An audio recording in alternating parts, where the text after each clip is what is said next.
ఇప్పుడు కేవలం 7999K up to 10 kgs వరకు బరువు తగ్గి అధిక బరువు నుంచి వచ్చే ప్రధాన సమస్యలను దూరం చేసుకోండి. మొత్తానికి పుకారే నిజమైంది. ప్రశాంత్ వర్మ రణ్వీర్ సింగ్ మూవీ రాక్షస అటకెక్కిందంటూ కొన్ని రోజులుగా వచ్చిన వార్తని మేకర్స్ కన్ఫర్మ్ చేశారు. సినిమా వాయిదా పడిందంటూ నిర్మాణ సంస్థ మైత్రి మూవీ మేకర్స్ అధికారికంగా వెల్లడించింది.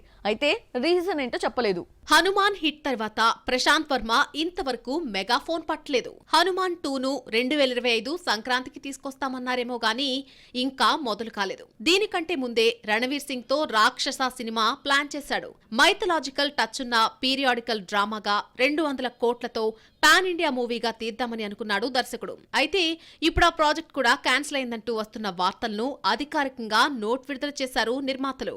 రాక్షస ప్రస్తుతానికి వాయిదా పడిందని, భవిష్యత్తులో కలిసి పనిచేస్తున్నట్టు తెలిపారు. ప్రశాంత్ వర్మ మాట్లాడుతూ రణవీర్ లాంటి టాలెంట్ ఉన్న ఎనర్జెటిక్ హీరో దొరకడం చాలా కష్టమని, ఫ్యూచర్ లో ఆయనతో కలిసి వర్క్ చేస్తానని అన్నారు. రణవీర్ స్పందిస్తూ ప్రశాంత్ వర్మ ఆలోచనలు మరో స్థాయిలో ఉంటాయని, భవిష్యత్తులో తప్పకుండా కలిసి పనిచేస్తామని అన్నారు. రాక్షస ప్రస్తుతానికి ఆగిపోయినా ఫ్యూచర్ లో చేస్తామన్నారే గాని ఎందుకు క్యాన్సిల్ అయిందో చెప్పలేదు.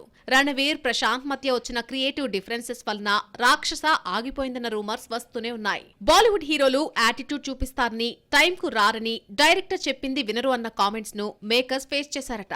హనుమాన్ వంటి బ్లాక్ బస్టర్ తర్వాత ప్రశాంత్ వర్మ టాప్ డైరెక్టర్స్ జాబితాలో చేరిపోయాడు. డైరెక్టర్ కంటే తామే సుప్రీం అనే బాలీవుడ్ కల్చర్ తో ప్రశాంత్ వర్మ ఇమడలేకపోయాడు అన్నది ఇన్సైడ్ టాక్. ఇలాంటి క్రియేటివ్ డిఫరెన్సెస్ తో ముందుకెళ్లి చేతులు కాల్చుకోవడం కంటే ముందే వద్దని దండం పెట్టేశాడట. హనుమాన్ సీక్వెల్ జై హనుమాన్ గురించి ఆడియన్స్ వెయిట్ చేస్తున్నా దీనికంటే ముందే మరొక సినిమా తీయాలని అనుకుంటున్నాడు దర్శకుడు.